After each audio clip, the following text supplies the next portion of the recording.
বাংলাদেশ নুরানি তালিমুল কোরআন board Charfasson উপজেলা শাখা কমিটির উদ্যোগে জোরের আয়োজন করেন। চরফ্যাশন থেকে মৌলানা ইলিয়াস এর পাঠানো তথ্য ভিডিও চিত্রে দেখুন বিস্তারিত। চরফ্যাশন উপজেলার শশীভূষণ থানাধীন বাংলাদেশ নুরানি তালিমুল কোরআন বোর্ড চরফ্যাশন উপজেলা শাখা কমিটির উদ্যোগে জোরের আয়োজন করেন। নুরানি মাদ্রাসাসমূহের শিক্ষকদের একদিনের জোরের আয়োজন করা হয়েছে। এতে শশীভূষণ থানাধীন সকল নুরানি মাদ্রাসার শিক্ষকগণ উপস্থিত ছিলেন। উক্ত জোরে সভাপতিত্ব করেন চরফ্যাশন উপজেলা শাখার কমিটির সভাপতি মাওলানা আবু তাহির সাহেব। সার্বিক তত্ত্বাবধানে ছিলেন মাওলানা আল আমিন, মাওলানা আব্দুল জব্বার, মাওলানা সালাউদ্দিন।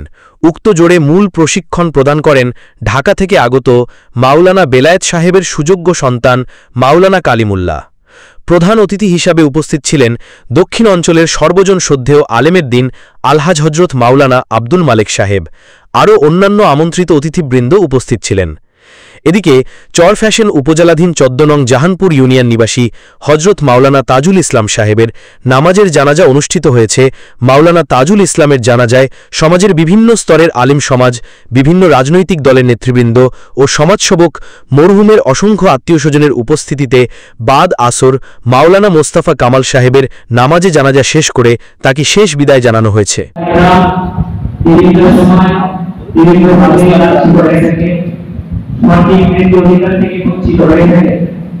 আমাদের যারা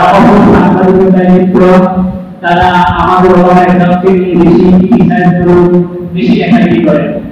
এই জন্য কিছু সংবাদ পরিবেশনের জন্য সমাজের সঠিক আসল চিত্র এবং জাতির সামনে তুলে ধরার জন্য আমরা আছি আপনাদের পাশে।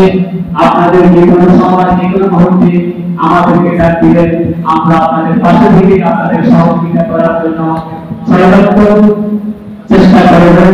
আমার জন্য সকলে দোয়া করবেন। আমি সকলের জন্য দোয়া করতেছি। আসসালামু আলাইকুম।